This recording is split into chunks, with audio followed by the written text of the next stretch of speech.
Chapter 1, Mishnah 1. If a married man dies without children, there is a mitzvah for his brother to either marry the widow, Yibum, or free her to marry others through Chalitza, see general introduction.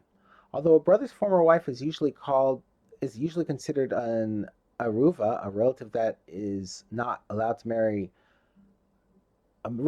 one is not allowed to marry under penalty of karas, the Torah makes exceptions and permits marrying a brother's widow for purposes of Yibum. However, if the widow is also an erva to him in another way, for example, she is his daughter, then no exception is made. The brother is not allowed to marry her, and she is free to marry others without a chalitza. If, however, there is at least one brother to whom she is not an erva, then that brother has the mitzvah to perform either a yibum or chalitza.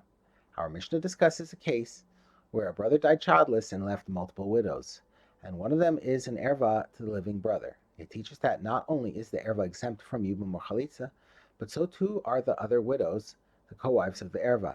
The Mishnah then lists all the different ways in which a deceased brother's widow can be an erva to a living brother. We now turn to the words of the Mishnah.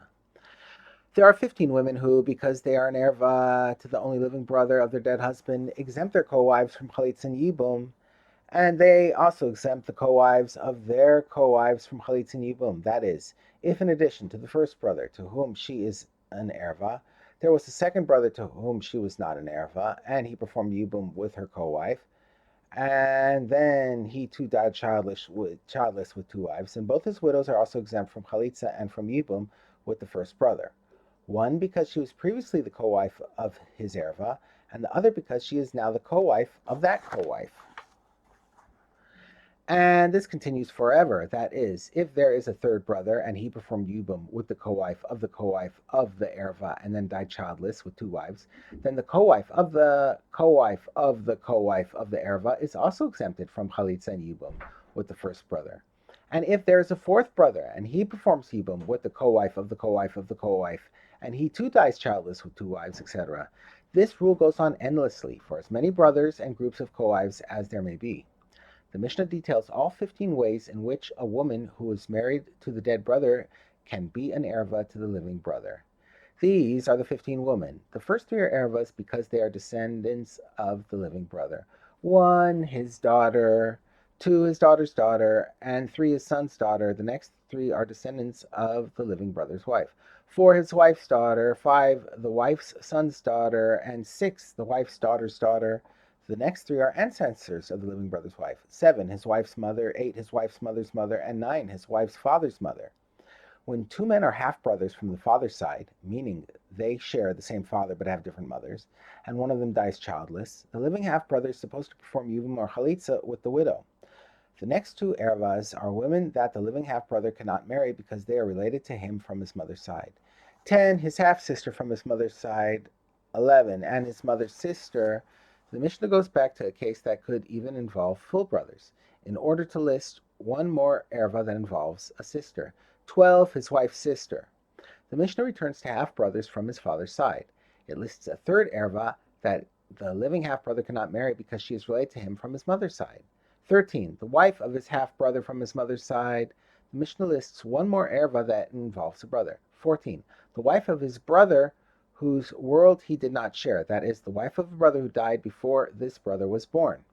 The Mishnah completes its list. 15, his daughter-in-law. The Mishnah recaps the law. These women exempt their co-wives, and the co-wives of their co-wives from chalitza and yibum, and even exempt the co-wives of the second co-wives, and so on forever, i.e., for as many brothers and sets of co-wives as there may be. The Mishnah teaches that these 15 women do not exempt their co-wives from chalitza or yibum, if they were no longer married to the deceased brother at the time he died.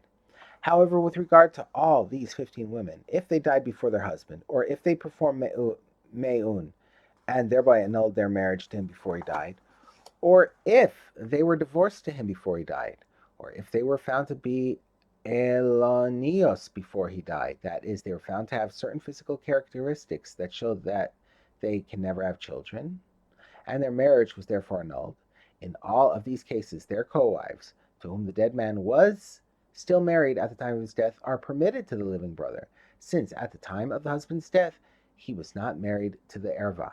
The living brother can therefore perform yibum or chalitza with one of the remaining wives.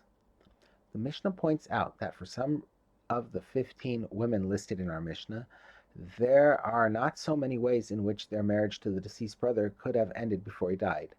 Note, however, that you cannot say regarding his wife's mother, or his wife's mother's mother, or his wife's father's mother, that they were found to be Elonios, since an Elonis cannot have children, nor can you say that they, the mother-in-law or grandmother-in-law, performed Me'un with the deceased brother before he died. This is because a woman can perform Me'un only before she reaches maturity, and since a woman can have children only after she reaches maturity, it cannot be that her daughter married the living brother while she herself was still married to the deceased brother.